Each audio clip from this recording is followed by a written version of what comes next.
Hello, everyone, and welcome to the Blind Android Users Podcast. This is episode number 6, and I'm delighted to be introducing a very special segment on roaming Android devices. Now, roaming an Android device is a process of installing a custom ROM on an older Android device that the manufacturer no longer supports.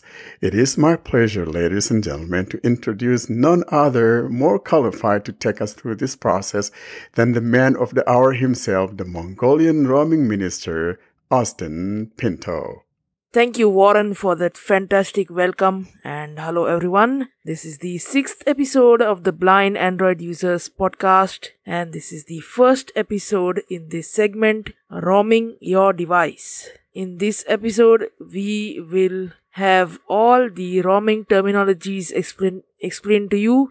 This will only be me talking. There won't be any demos in this episode. It will just be me explaining to you the terminologies of roaming your phone. And we are going to get to know what it involves to roam your device, what roaming is actually, and what are the various terminologies that you need to know while you roam your device.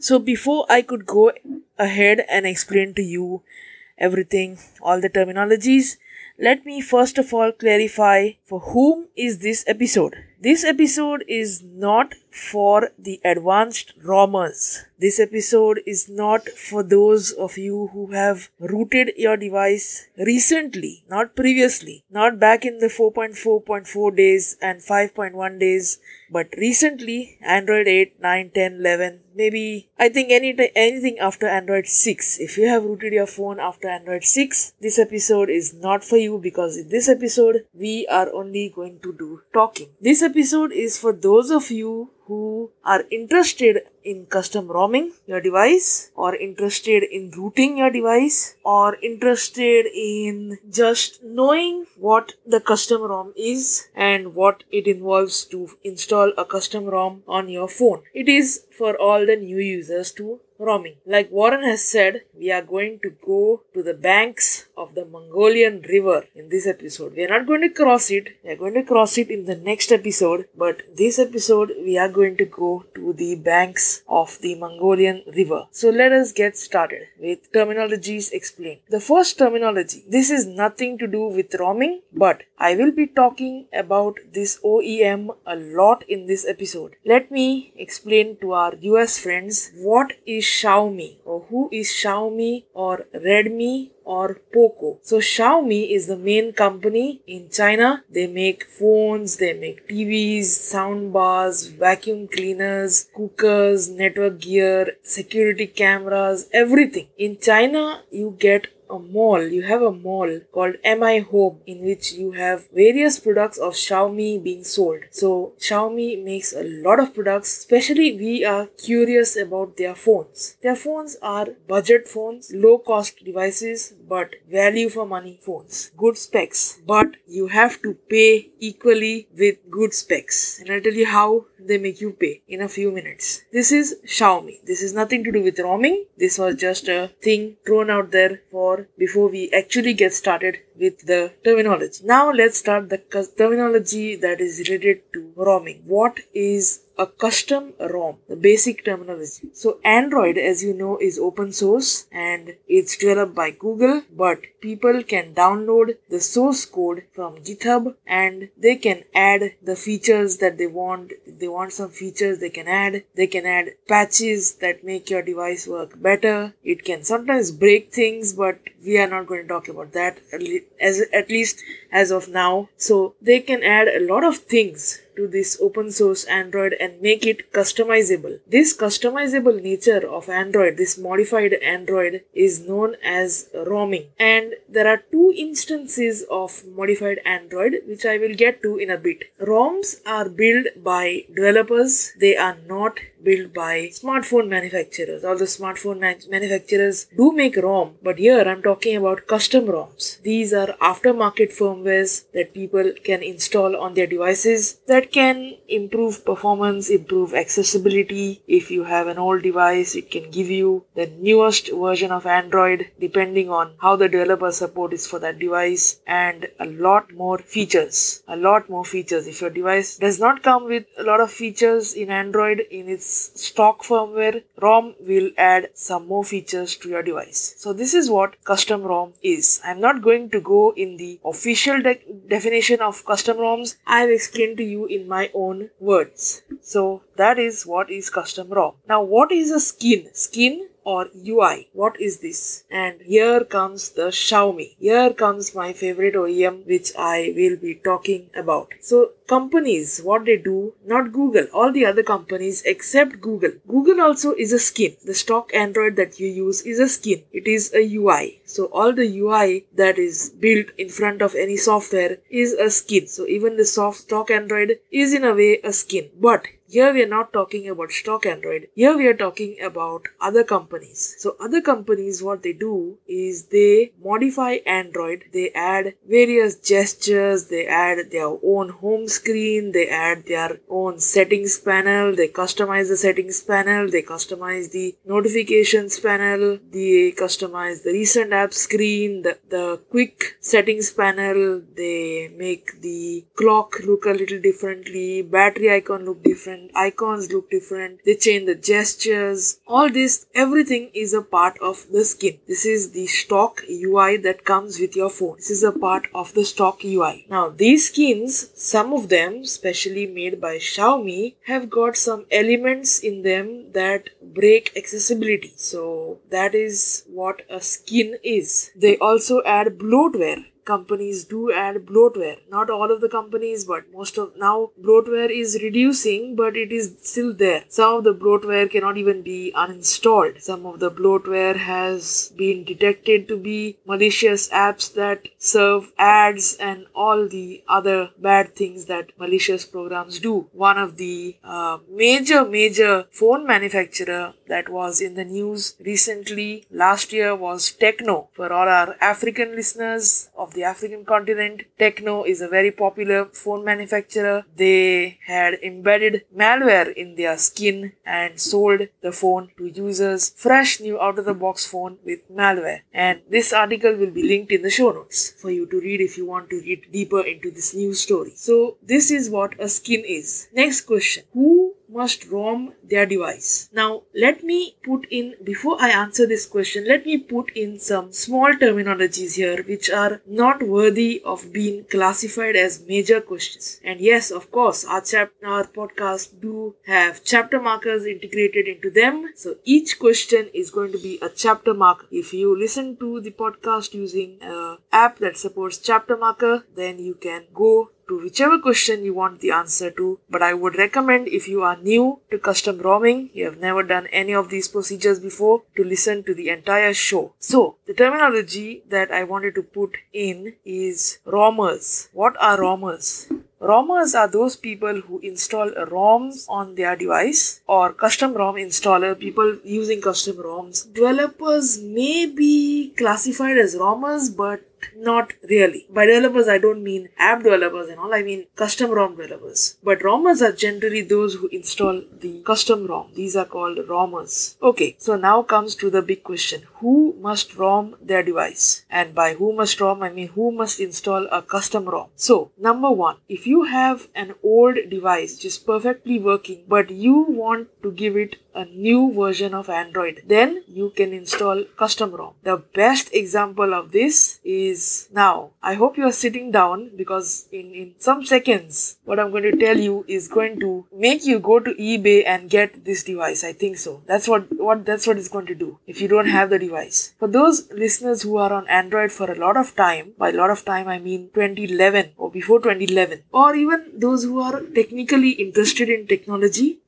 you must remember Samsung Galaxy S2. This device came in May 2011, and if you have this device in your drawer and if this device is working perfectly, you can open the drawer and remove the device out and install Android 11 on this device. Yes, you heard me correct. Android 11 is out for this device in the form of a custom ROM, and I will give you the name of the ROM in the end of this show, so stay tuned. So if you have an old device, definitely check out the ROMing possibilities. It's nothing more. Even if you want to do it for experimental reasons, to learn how the process is done, you can do it. Or you want to use that device, media device, you use it. You want to give it to somebody but you don't want to give them an unsecure device, you can give it to them after you install a ROM. So this is the first criteria of people. The second criteria of people, here comes Xiaomi again. If you have a device from Xiaomi, Redmi, Poco, Realme. Now Realme is another Chinese OEM which is recently come in the market. Huawei, Vivo, Oppo, these common names. Huawei is banned in US and it's kind of in the decline in India, but it's banned in US. So if you have any of these devices are some of the heaviest skinned devices in the market. These are some of the most modified versions of Android. Some of these break accessibility. At least Xiaomi does, and at least Vivo and Oppo do. I have never used a Huawei device or a Realme device, so I don't know if they break accessibility or not. But I do know that they are heavily skinned. So if you have any of these brands, you can definitely install a custom ROM which will make your device feel like as if you have bought a Pixel device. And I don't mean this performance wise, I mean this feeling wise, the feel of the skin. You will get stock Android if you install the right ROM. So if you have these devices, definitely check out if there is a ROM for your device, and I'll tell you how you can check that out in the concluding parts of this show. This is the second criteria. So if you are a heavily skinned device, non-accessible device, you have some problems with navigation of the stock firmware that came with the device and want to ROM it, then you can definitely ROM. Third criteria is, I would say, generally anybody can ROM the device. If you have a Pixel device and you want to see how does One UI feel, yes, you can install a One UI on Pixel devices if it is ported for that device, and I'll talk about porting a little later. It's a little technical, but I will explain to you still what is a port. So yes, you can try out One UI if it is available for your device. It should be available for your specific device. You cannot download any device ROM and try it on any device. That will not work. So this is who must ROM their device. Now comes the unfortunate question. Who cannot ROM their devices? Which devices are not ROMable, or are very difficult to ROM? Extremely difficult to ROM. So first criteria in these devices come those people who live in areas or they have purchased the device from carriers and they are carrier locked. If your device is carrier locked, it is generally impossible to unlock the bootloader, especially if you are still paying for that device. So carriers don't want you modifying the device and doing some stuff to it when you are still paying for the device when you have purchased it from the carrier. Once you are not paying for the device, but still if it is carrier locked, some of the devices like OnePlus devices have guides online on how to convert them into international global devices. And by converting them, you won't lose any functionality or anything, but you will lose the carrier lock status, You may lose support for some specific carrier features. That's what I want to say. So there's a caution here. You might lose some functions to some carrier specific features. So I would recommend, before doing this procedure, take a look at that guide.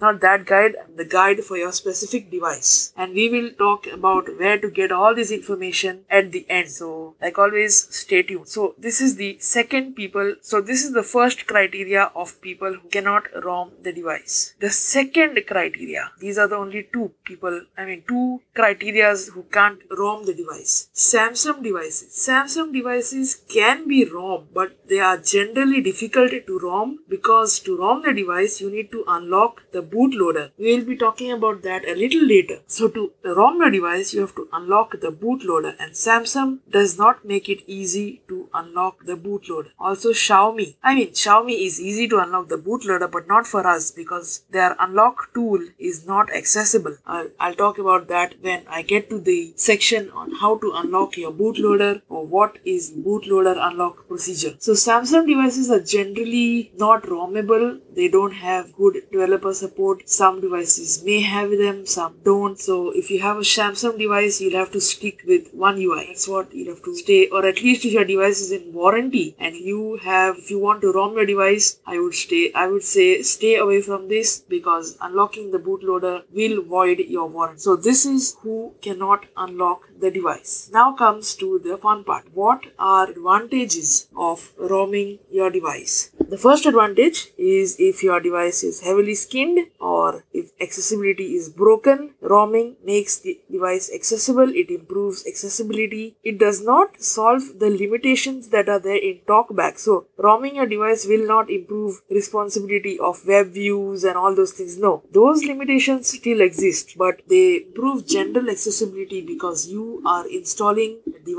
a ROM with stock Android or near stock Android. So accessibility does improve your ROM your device. The second advantage is you get the recent version of Android. So let's say you have a 3-year-old device or a 4-year-old device, or even for the Galaxy S2, a 10-year-old device, almost 10-year-old device as of this recording. So you get a latest version of Android, and not all devices will get the latest version of Android. It depends on how the developer support for these devices are. Generally, developer supports for OnePlus, Xiaomi, Realme, Vivo, Oppo, Huawei, all the Chinese OEMs are fabulous. By fabulous I mean these developers, they have booted Android 11 developer preview 1 the same day or the next day it was released to beta testers. So this is how good developer support is for these devices. They may be inaccessible, not OnePlus. OnePlus is 99% accessible apart from the dialer, but they may be inaccessible, but they have pretty good developer support available for the device. So yes, you get a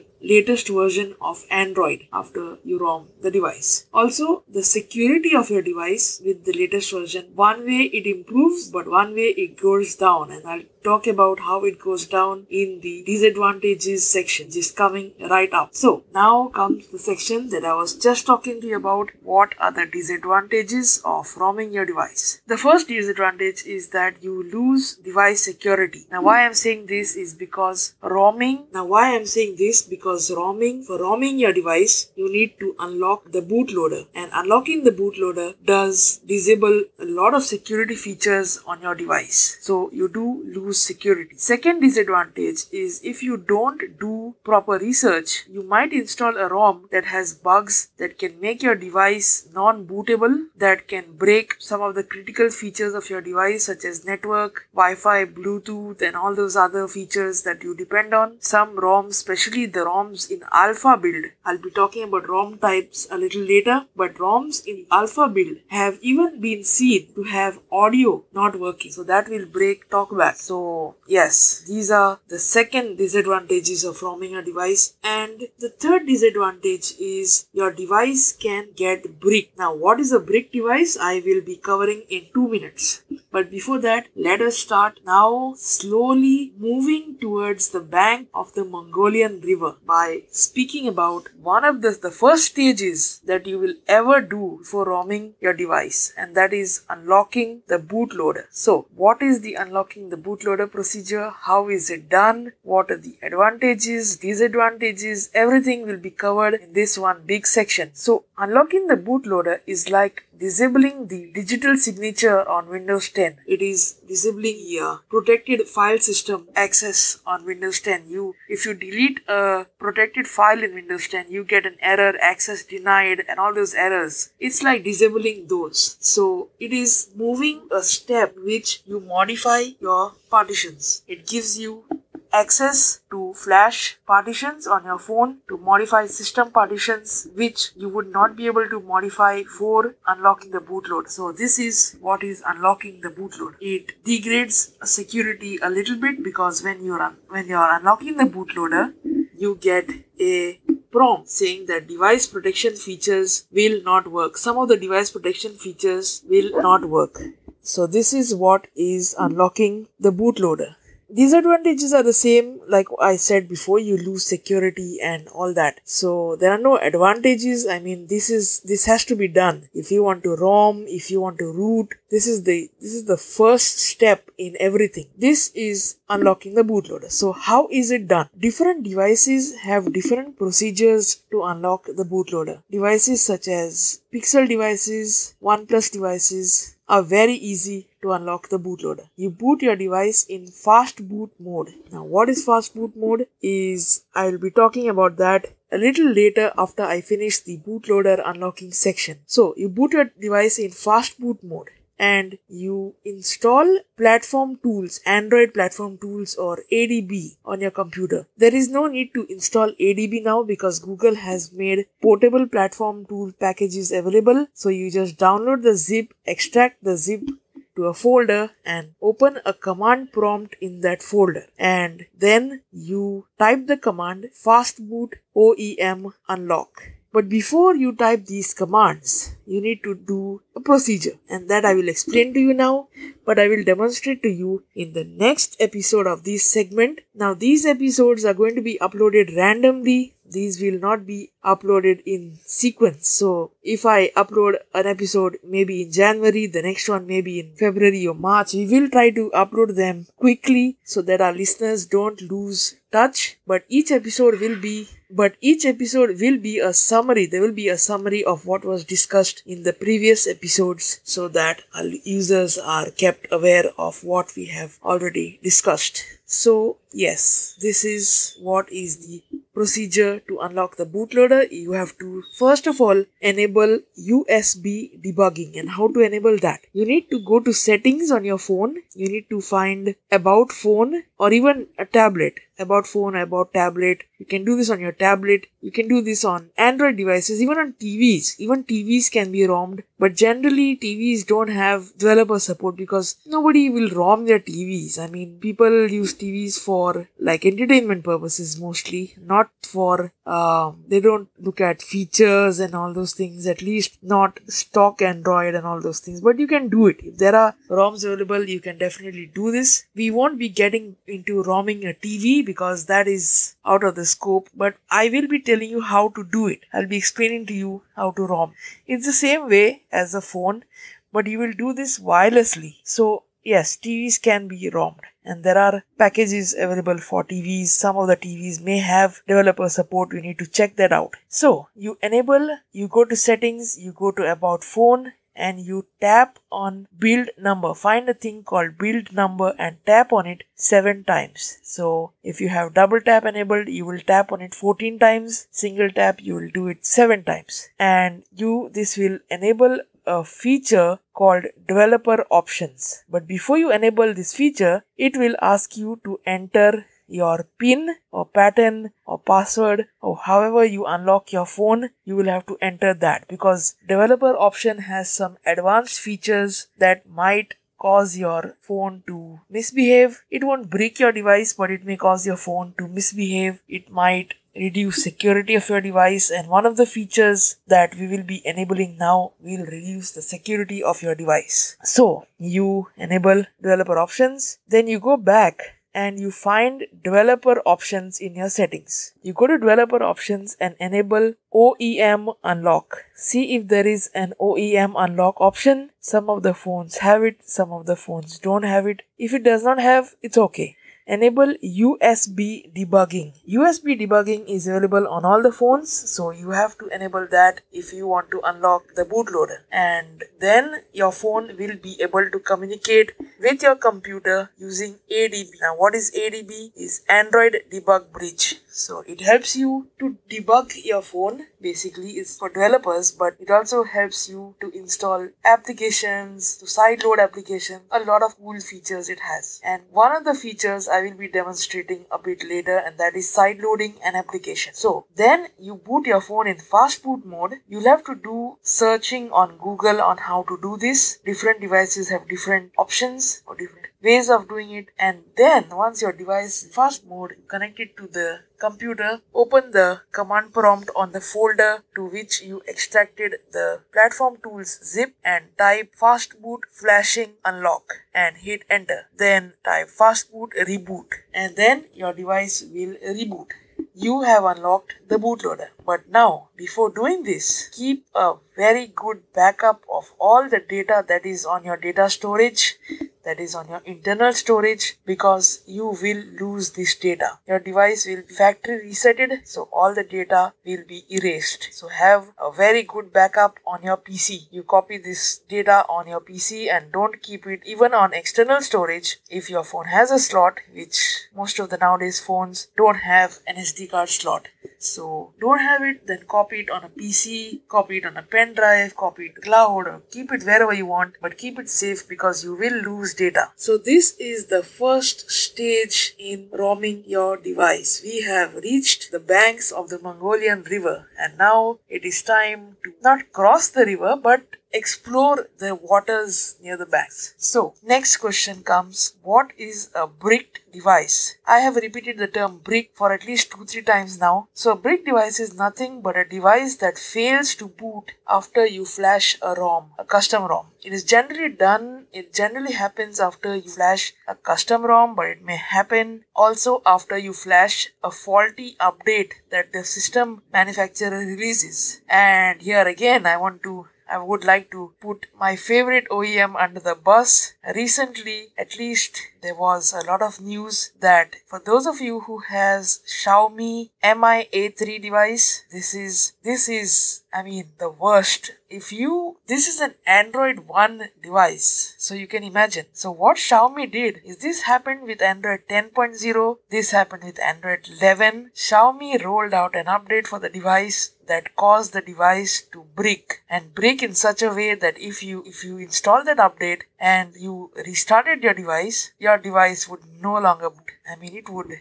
It was as good as a paperweight. You had to take your device to a service center and they replaced the motherboard, but they did not do it free. Even if your device was in warranty, you had to pay for this. Lot of commotion happened on this. Lot of YouTubers covered it and lot of things happened. So generally, it does not happen with system updates from the stock, from the device manufacturer, but it happens with ROMs. How does it happen? If you do something while flashing, if you flash the ROM using some wrong steps, forget to do a step, if you download a ROM for the wrong device, although now it is extremely difficult to brick your device because TWRP has got systems in place that does a hardware check on the ROM zip, digest verification, signature verification and all those things, device matching that prevents you from installing a ROM for the wrong device. So if you try to install a Pixel, I'm taking an example, if you install the ROM for Pixel 3 on a Pixel 4, that will not work. TWRP will say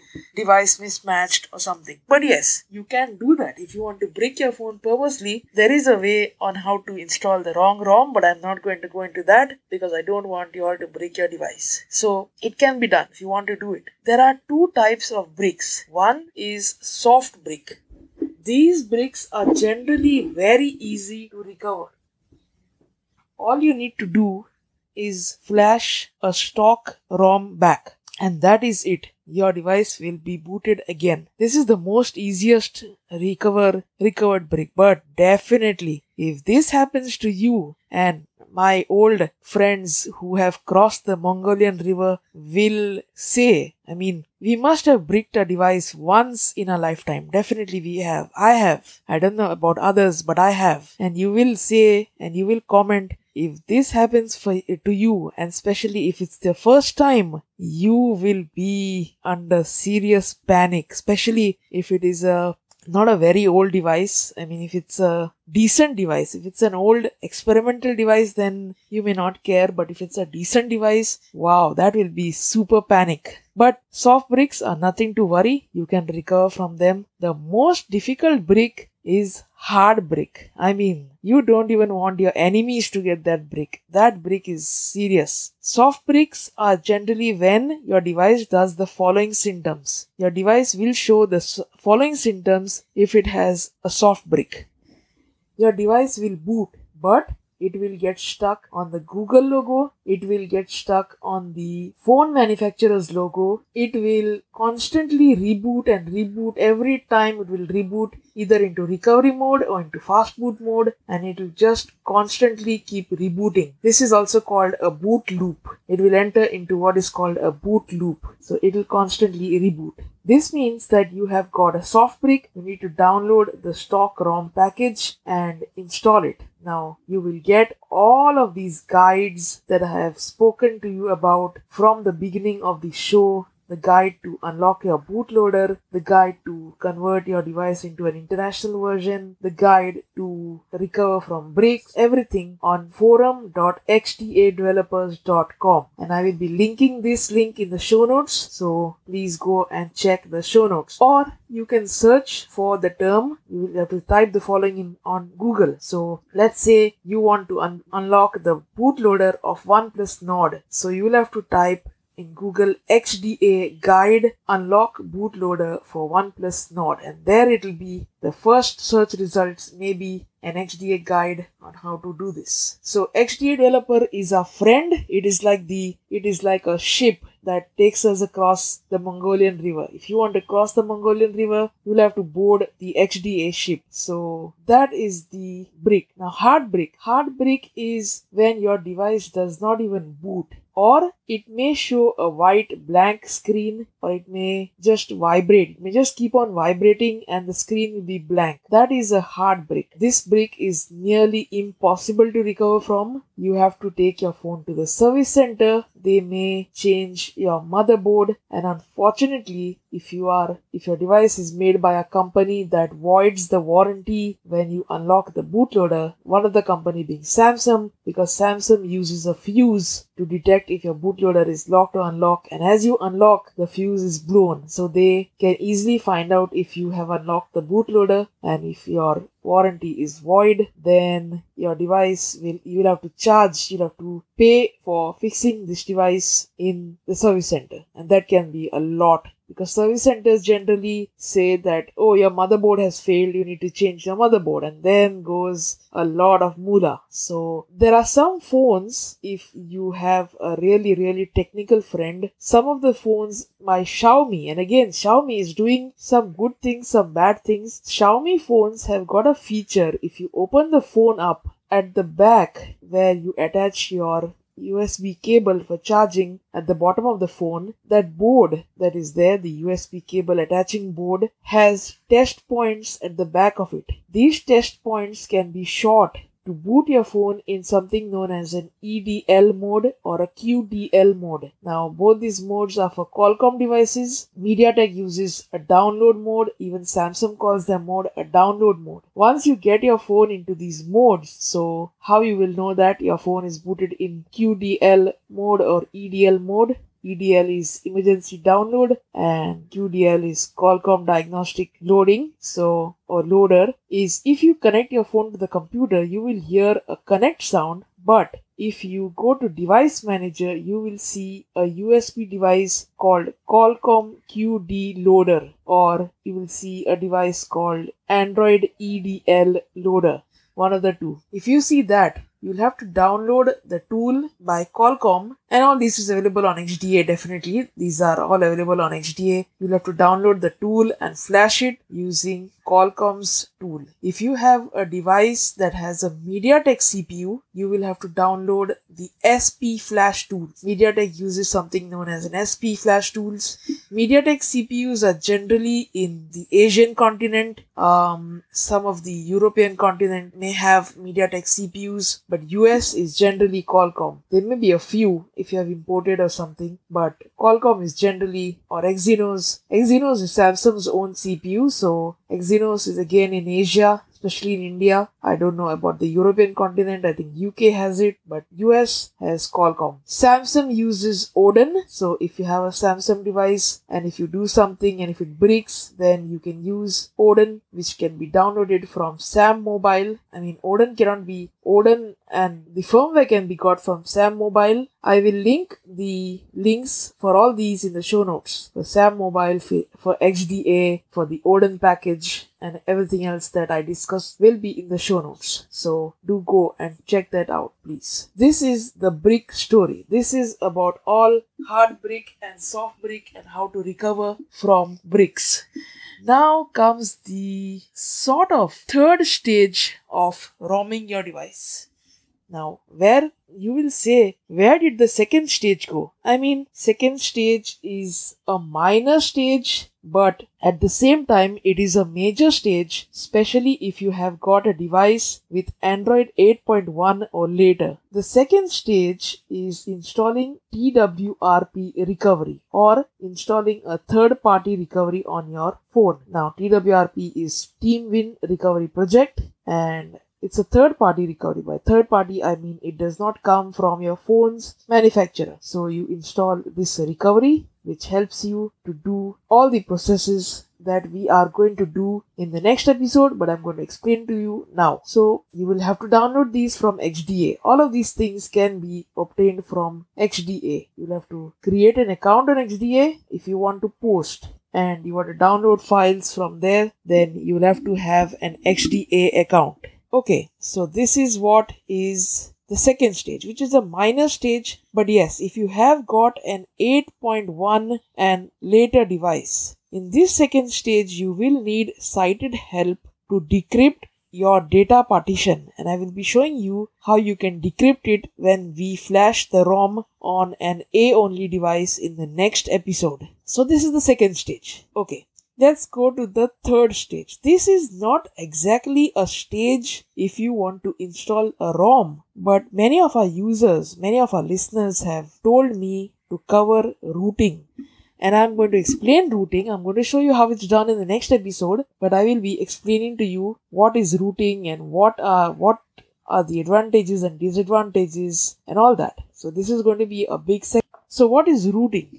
So Android is a Linux derivative. It's like a lighter version of Linux. So in Linux, you have something known as a super user account. Android also has a super user account. Another term for the super user account is called a root user. Android also has this root user. I mean, it's not a different user account, but it upgrades your user account to a root user. By default, this mode is locked. To unlock this mode, you have to follow the two stages that we went across, that is unlocking the bootloader and installing the recovery. So, how is this done? So back in the day, if you have Android, I believe anything like Android 2.3.6, I don't know much about 2.3.6 because I was not romming that time, and I don't think even ROMs were available that time. But if you have Android 4 and up, Android 4 to I think Android 7 or Android 6, there was a way you could root your device without installing a recovery using an app called One Click Root or those apps. And I would strongly warn you now, do not go and sideload such apps. These apps do not work in the later version of Android. Some of these apps are even malicious apps that guarantee they will root your device, but they do not do anything. They do not work in later versions of Android. So, how is this done in later versions of Android? You'll have to download a package called Magisc. Again, I will be leaving links for Magisc in the show notes. Magisc is a universal package. By universal, I mean it is for all the devices. There are no different packages for Magisc for different devices. It's a universal package. So you download Magisc zip and you install the Magisc zip using TWRP recovery. I'll be showing you how to do that later in the next episode. So just brush up on these terminologies, and I think if you want to do it, then download the packages and keep them ready for when we get started. So you install Magisc, and Magisc, once you install the zip, it will do its thing and it will root your device. Now, I get a question by many users. I want to install a custom ROM. Should I root my device? Absolutely not required. You must not. I mean, you can, but it's not required. So it's time waste. So you do not root your device to install a custom ROM. You only unlock the bootloader, you install the recovery, and you can install the custom ROM. You should not root your device if you want to install a custom ROM. Even if you, after installing a custom ROM, if you want to keep your device secure, you should not root your device. So I would say if you do not use some feature that root gives you, I want to strictly advise our listeners to stay away from rooting your device. It is one of the worst security mistakes you can make. Especially if you are new to Android, you are not experienced, you download apps from third-party websites. We condone piracy, but if you install apps that are modded or mods or cracks or pirated, then rooting is a big security hole that you are drilling into your device. So it is not required for romming and it should not be done. There are no advantages basically of rooting unless you can improve the performance of your device by overclocking the CPU and the GPU. And I think I should answer what overclocking is next question, because I will get that question a lot after the show. So I will answer that, but it is nothing to do with romming, but I will answer that because it's a technical term. So you can overclock your device. You can install some additional features like Dolby Atmos. You can use a feature by which you can convert your single speaker device into stereo speaker device. Some of the devices this feature will not work, but some of these devices the feature will work, but it won't be, the performance that you will get is nothing compared to if you have a stereo speaker by default, because it will convert your earpiece into another speaker, and this will also degrade the life of your earpiece, because earpieces are designed to only be used while on calls, so they are designed for limited use, so it will degrade the life of your earpiece. So yes, you can convert your single speaker into stereo speakers, but only some devices. Now, disadvantages. Wow, don't even get me started here. The biggest disadvantages is that all of the apps can run at the highest possible privilege that you can give on your device. There are some apps that will not take advantage of this high level privilege, this security hole. There are some apps that will not take advantage of rooting your device, but there are some apps that exclusively requires root privileges, and these will take advantage of your rooted device. By advantage, I mean it will run at highest given privileges. So, what comes with these highest running privileged apps? If your apps have got malware in them, malicious code, it can send device details and files and everything to hackers and bad people on the net. It can open backdoors on your device through which people can enable your camera. They can listen to what you say. They can enable your mic and get streaming of all that you say in day-to-day life. So yes, this can be done if you are rooted and if you don't take care. If you root your device, you will have to take a little more care in securing your device.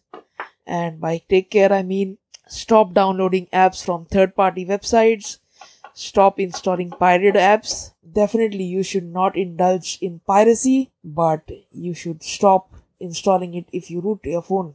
The next disadvantage: banking apps, payment apps will not work if you are rooted unless you follow the way to make them work. And I'm not going to tell you how to do that because it's a security risk, and I would not like you to fall into any problems, to all our listeners. So yes, payment apps will not work. Some apps will also not work properly, those who rely on secure communications.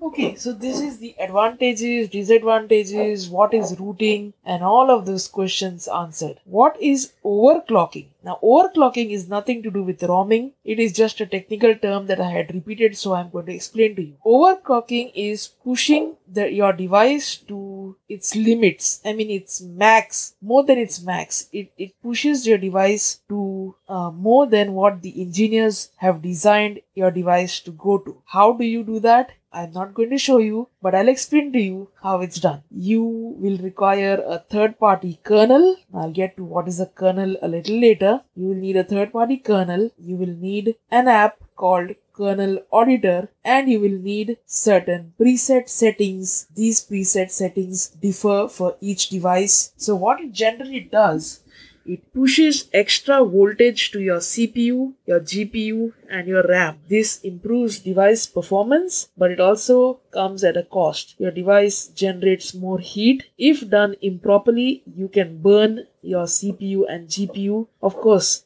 your GPU will throttle before it burns up. It won't just burn, it won't just catch fire, but it will cause it to fail. There won't be a fire. There may be, but it won't happen, because the device manufacturers has a lot of security and safety built into the devices. The device will shut down before it even catches fire, but it will fail. One of these days, if you overclock your device, it will fail. It will reduce battery life and a lot of these things. So overclocking is, and you don't get noticeable performance by overclocking. It is generally done by gamers who want to eke out every frame from your device by pushing the GPU and also CPU for extra performance, but that performance is not even noticeable nowadays with such a fast CPU available. Back in the day when we were using 832 megahertz, and I'm going to be clear, megahertz, not gigahertz. I mean, wow, there's no 832 gigahertz processor, but back in the day when we were using 832 megahertz processors and all, overclocking would give us noticeable performance, but now not much. The disadvantages of overclocking are more than the performance that you will get. So now let us talk about what a kernel is. In the overclocking section that I answered just now, I said I will explain to you what a kernel is. So now let's get into the partitions of Android. The first partition is the bootloader. This is like the BIOS of your computer. It is a very small partition and it has very limited code that tells your device what to do next. It hands over the chain of operation to something known as the kernel. So the kernel is what governs your hardware. The kernel resides in the partition known as boot. So for those people who have downloaded the stock ROM and seen there are different IMG files, if you have a Pixel device or a OnePlus device or something, there are different IMG files. Or if you have a Samsung phone, then that is not applicable to you, because Samsung has something known as a CSC file and something else. So it is not applicable to you. You will see an image called boot. This is nothing but a kernel. So a kernel decides how much voltage your CPU gets. It decides the IRQs and everything that goes on to your device. It gives resources to various sections of your device or apps. There are some apps that can get access to kernel level privileges. This is where rooting is possible. So to overclock your device, you need to do some changes into the kernel partition using an app. This is what a kernel is. So this is like the basic firmware that is on your device. It is like the thing that starts before Android starts. Now let's talk about fast boot mode or fast boot. Fast boot is nothing but a mode in which your device boots. In this mode, you can flash images such as boot your kernel, you can flash your kernel, you can flash a system image or a GSI ROM. I'll be talking about GSI later in this episode when I discuss the types of ROMs. So you can flash all the files that end in .img, .bin and others. So this is a mode where you will boot your device to flash the stock ROM. If your device is bricked, you will boot your device to unlock the bootloader and also to get some information on your device. So this is what fast boot and also what a kernel is. So now comes the fourth stage. This is preparing before the attack. This is preparing your ship before you cross the Mongolian river. What are the requirements for romming your device? A lot of requirements are there and big requirements. The biggest requirement of all is research and good research. Now where you are going to do this research is our friend XDA Developers. Go to XDA Developers, read all the guides that I have discussed in the show notes. I am not going to link any guide because different devices have different guides. So you'll have to search that yourself. I mean, if we link guides for all the devices available, wow, we can write a book on show notes on various guides on romming your phone. So that is not possible at all. So you'll have to go and do some research, read the guide on unlocking the bootloader, read the guide on installing TWRP. Now, if you read the guide on installing TWRP, it will also have a section on rooting. So if you want to just root your device, you can also read that. But if you want to custom ROM your device, I would say skip that section. So read the guide on how to install TWRP recovery. I'll be showing you, but you just read that guide and keep it ready. And also read. Now, XDA has a sub forum in your device forum called ROMs and mods. You go into that forum and you pick a ROM that you want to try and read the thread on that ROM. Now, a word of caution here. XDA threads are generally very, very long, especially if you have an older device. These threads can range from 100 pages to 200-300 pages. So do not read all of them. What you should do is read the first post on the first page of the thread. Down in that post somewhere will be a date when the ROM was last updated. Keep changing the page of XDA forum and reach the date when the ROM was updated and read the thread from that date forward so that you can get the bugs that are reported by users for the latest update of the ROM. So then you can decide if the ROM, you want to try out the ROM, if the bug affects you, if it does not affect you or what. This is research. You have to do a lot of research. Next, you will need cited help. Not a lot of cited help. You won't need a professional technician with you. You just need a person who can read and who can follow instructions. That is it. Anyone can do this. Your child, your wife, your friend, your husband, anyone. They should just know to read and follow instructions. When will you need cited help? You will need cited help to decrypt your data partition when you install TWRP recovery. You will need cited help when you boot your phone for the first time after you install the ROM. Let's say if you boot your phone into system and you wait for 10-15 minutes, you try starting TalkBack and TalkBack does not come on, then you will need cited help on to see what is on screen, if you are bricked or not, if your device is bricked or not. So if your device is in TWRP recovery or it's in fast boot mode after 15 minutes of rebooting into system, definitely your device is bricked and you need to follow the recovery steps in XDA guides. So you will need cited help that time. What do you need to know about your device? You will have to know your device a little bit. You'll have to know whether your device is an A-only partition or a A/B partition. Now, once I finish telling you the requirements, I will be explaining to you what are the different partitions of the device and what is this A-only partition and what is this A/B partition. So you will have to know that. You will have to know the architecture of your device, whether your device is an ARM only device or it's an ARM64 device. ARM only means 32-bit. These are generally older devices, and ARM64 is 64-bit. These are newer devices. Now, why do you have to know what is the architecture of your device?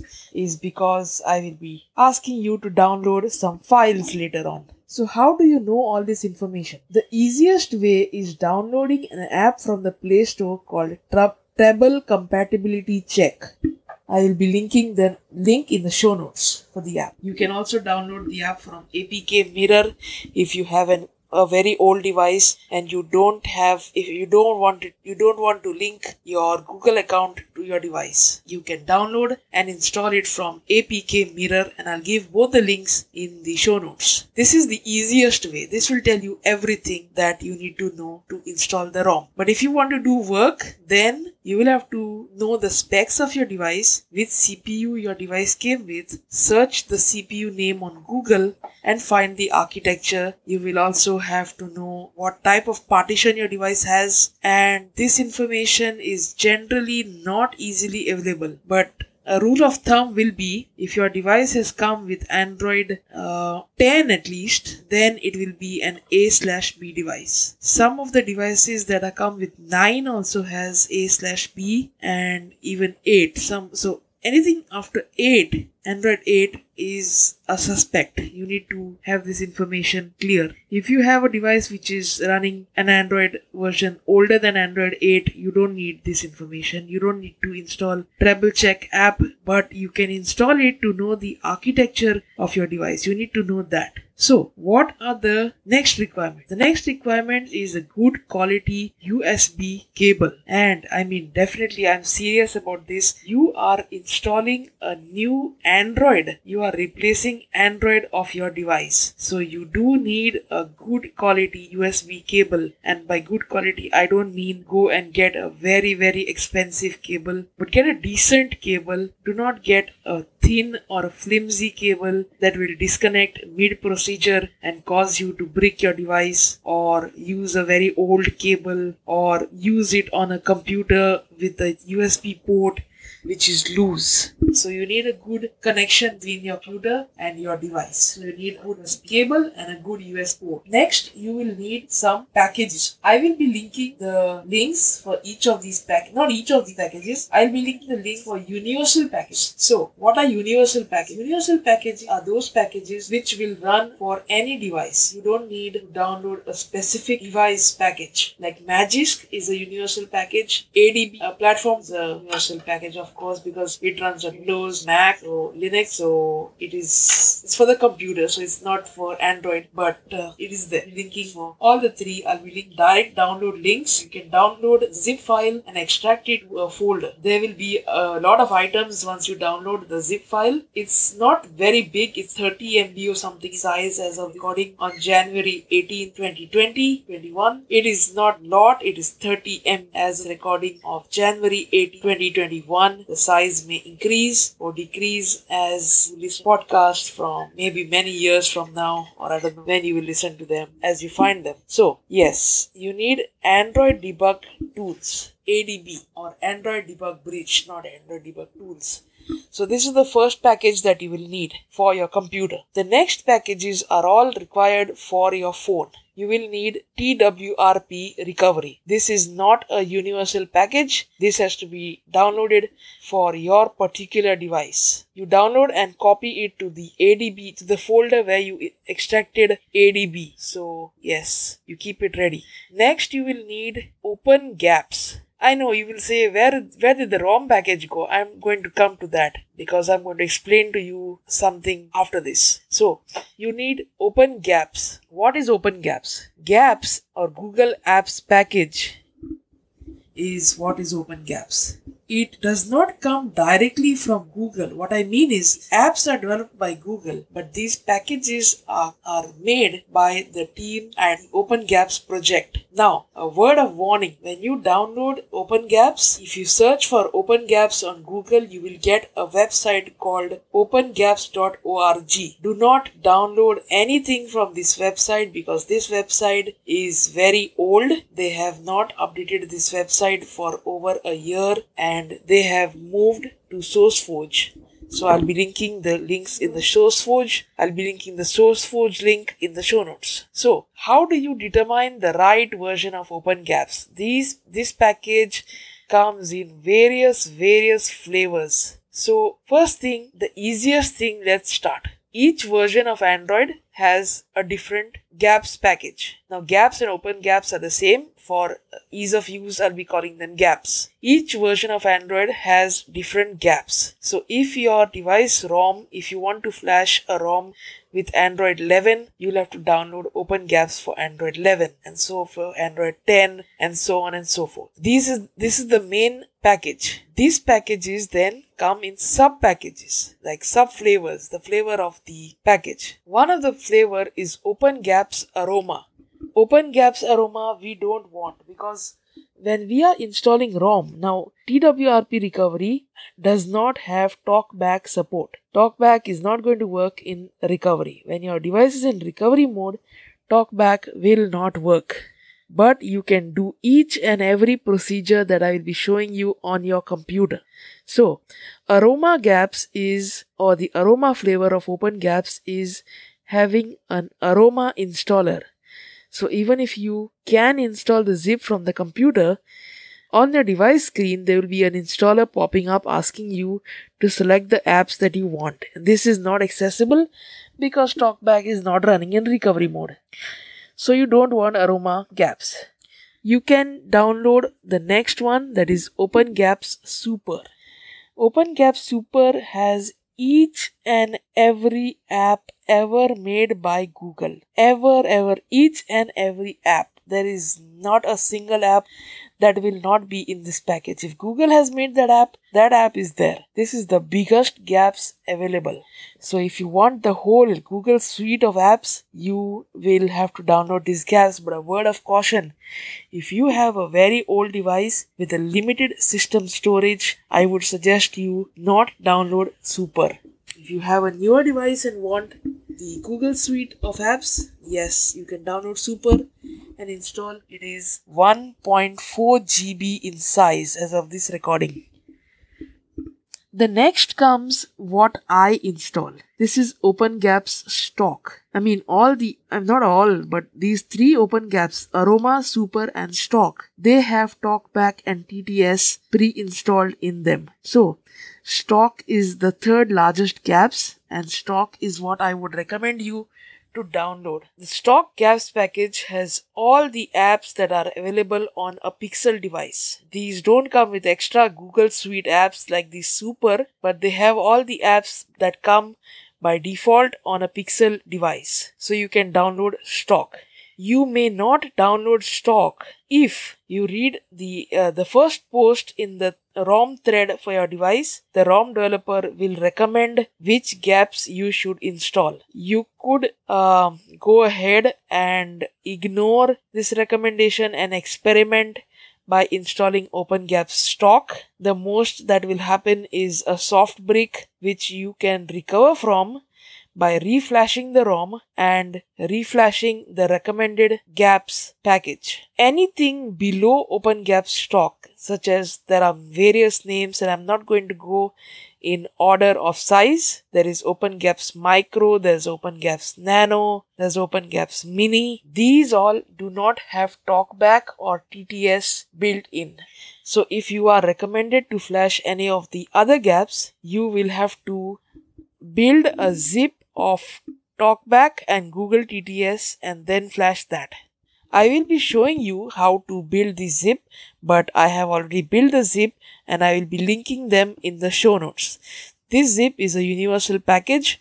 You can download the zip for any device and run it. It runs on any device.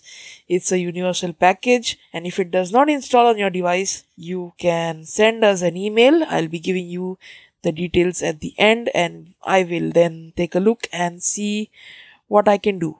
So, you need gaps. The next package you will need is ROM. But how do you determine which ROM do you want to try? Now let me first of all change the topic here. This brings us to the end of the requirements section. The ROM is the last package that you will need, but is the main package that you will need. So load all of these into the ship and get ready to cross the river. So, okay, how to determine which ROM you want to try? What are the different types of ROMs? First, now the first type of ROM is called alpha. This ROM is not a type of ROM, it's a build of ROM. Alpha builds are generally released whenever there's a new version of Android released. Whenever there's a new version of Android source code released, alpha builds are released. These are the most buggiest builds ever and should not be tried unless you want to experiment and see how the new versions of Android will be. Bugs in this build may include, it does not always include, but it may include not working audio. So beware and do not try alpha builds of ROM. The next type of ROM is beta builds. These are like after maybe 1 or 2 months of new Android releases, maybe 3 months. These can be tried. These you can try. These also have bugs. They may have serious bugs. Now, a package of ROM may not have bugs, but the bugs may come in the updates. So you need to, that's why before you update the ROM, read the thread and then update. Or especially if you are installing a beta ROM or an unofficial ROM. Now I'll get to the unofficial ROM in the in this section, but within a few seconds. Okay. So I would suggest if you install the beta ROM or the unofficial ROM, that you wait for some time before updating the ROM until somebody reviews the update and tells you that it is not having any bugs that is going to affect you. Now, bugs that may affect us will be not working audio, that is a big one that will break talkback, not working network, Wi-Fi, Bluetooth and others that will affect us. If let's say the battery icon moves from left to right, that will not affect us much. It may change the way we see the battery, but it won't affect us that much. It won't be a showstopper. So the next is the beta build, the unofficial ROM. Now what is an unofficial ROM? Is ROMs are built by developers using their own resource and on their own computers, or they use Google's cloud servers to build the ROM. These ROMs are not built on team servers. Now I'll get to team servers in a bit. So unofficial ROMs, you don't get automatic updates. You'll have to download the updates manually and flash them manually yourself. So you'll have to take a look at the ROM thread every time to see if there is an update. These updates are generally released every day or every week or maybe every 2 weeks, sometimes even monthly. So there's no fixed, developers do have fixed schedules, but you'll have to read a little bit and understand what are the schedules. There is something known as nightly build, and nightly is like almost every day there is an update. So you'll have to manually update your ROM. Official ROM. Now, official ROM is the best. If your device has an official ROM, try it out. That is the ROM that you must try out. These ROMs are built by the team. Now, who is a team? One of the team is Pixel Experience team. One of the team is Lineage OS team. One of the team is Havoc OS. So these are teams. So they have big servers. They have automated build scripts that build the ROM themselves. Very less developer import required to build the ROM. So you get automatic updates. It's like as if you have bought the phone and the phone has come with this firmware out of the box. The way you get system updates from your phone's manufacturer or carrier, the same way you get updates from ROMs after installing the ROM. So this is the type or build types of ROM. Now, the two major types of custom ROMs are one traditional ROMs and one GSI ROMs. Traditional ROMs come in the form of a .zip file. This file has to be installed using TWRP only. So this is the older, it's going on from back Android 4.4.4 days and up. So this is the traditional type of ROM. Even Android 11 ROMs are coming in traditional format, but this is the traditional format. Next is GSI. Now what is GSI? Is generic system image. So Google, now I'll be getting into Project Treble and all those things. The Treble compatibility check app will come into play here. So when Android 8.1 was launched, Google wanted OEMs to update their devices rapidly, and that is why they introduced something known as Project Treble. Now, what is Project Treble is devices will have two system partitions. One is called slot A and one is called slot B. These partitions are collectively also known as A/B. So that is why I had asked you to know whether your device is an A only device or a traditional device or a A/B device. Steps for flashing the ROM will differ based on what type of device you have. We will be showing you how to do ROM both the type of devices in consequence episode. The next episode will be how to ROM an A only device or a traditional device, and the episode after that will be how to ROM an A/B device. So this was what is Project Treble. So what happens is initially, this is not regarding romming, but this is just some general knowledge. Initially, back before Android 8.1 was released, it would take devices to boot after installing the system update. It would take 15 minutes, 10 minutes to boot properly after installing system updates. But now, if you have a newer device, it takes hardly 2 minutes to boot after installing the system update. So what happens is, let's say your device is running system from system slot A. You get a system update. System update is downloaded and is installed to slot B. Because slot B is inactive, it is easy to replace files and update files on this slot. That is why when your system update is installing, you don't need to reboot in recovery to install the update. Once your system update installs, you need to reboot into recovery you need to reboot. This is done automatically. You just need to click on the reboot now button. This rebooting switches the slot from slot A to slot B. So B becomes the next active slot. The next month when you get another system update, the same process will go on. This time slot A will be updated and your device will then switch. So if there is a bad system update, you can then switch back to slot A manually and keep using the older unupdated version of Android. That is why booting and everything is become fast after installing recent system updates. This is why Project Treble was launched. This is what is partition A/B devices, and this is what a generic ROM, a generic system image is. Now, this is not what generic system image is. What it is it comes in the form of a .img file. These files can be packed in a RAR file, a zip file, a tar file. They have to be extracted first. All the contents of the archive needs to be copied in the ADB folder, and then it needs to be installed using fast boot mode. You do not need TWRP to install this ROM. You can do it from TWRP also, but you do not need to have TWRP installed to install this ROM. So this is a generic system image. It comes in an IMG file format. These images are big images. They are like 1 GB plus.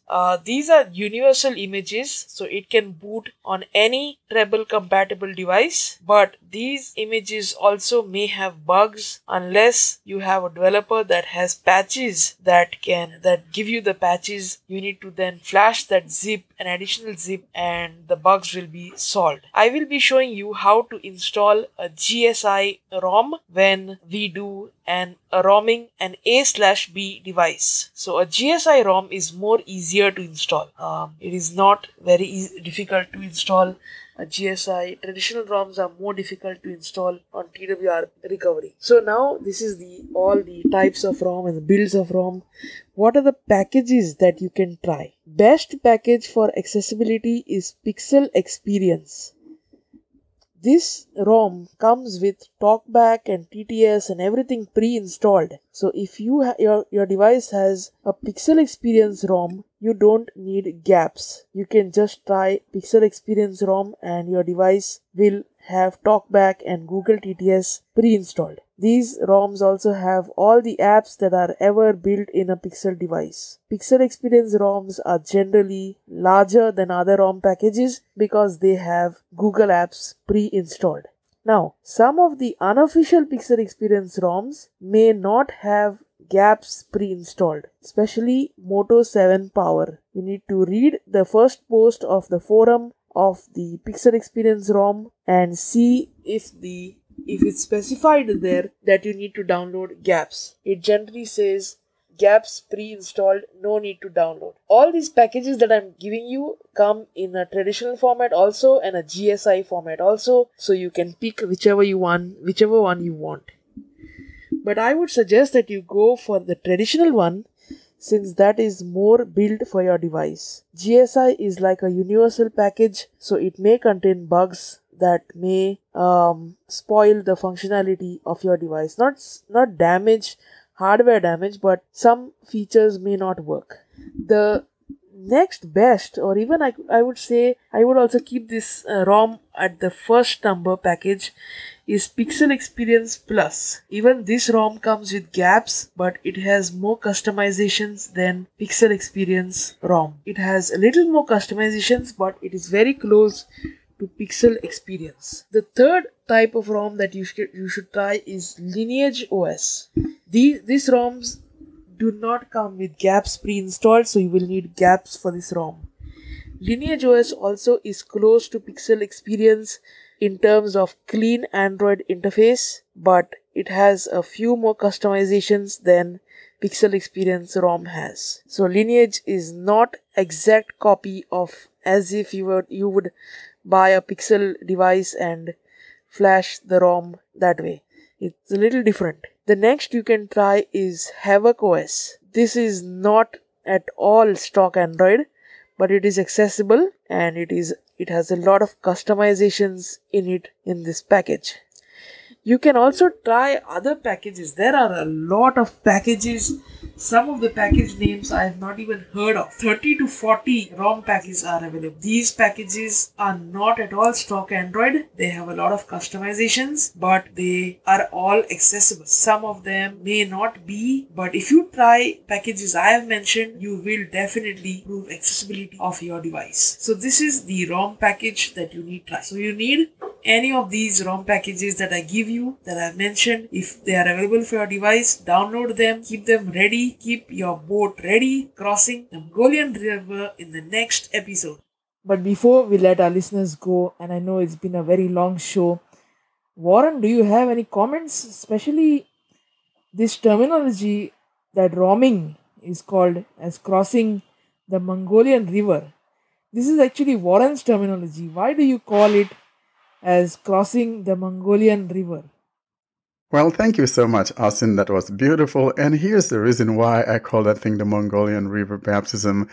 Well, as you know, Android started back in 2007, 2008, and shortly thereafter, there was a company that came up with a solution of Custem-ROMs, and they call it the Cyanogen, or the name of the company was Cyanogen, and also the Custem-ROM was known as Cyanogen. And for some reason, the first time I heard about that name Cyanogen, somehow my mind went to somewhere in Asia, and for some unknown reason, it was Mongolia that my mind settled on. And from that day on, I started calling it the Mongolian ROM. And so it just evolved from Mongolian ROM to the Mongolian River Baptism, and now we have you as the Mongolian River Baptism Minister. And as you show us how to baptize these things and bring them into fresh life, we are more than happy and thankful to you for making our devices becoming more usable as they get baptized in the Mongolian River. Thank you, Warren, for that explanation, and see you all next week. Next week, we will meet again with the normal episode. We won't be doing a roaming episode next week, but we will upload the next episode of this segment very shortly. So stay tuned.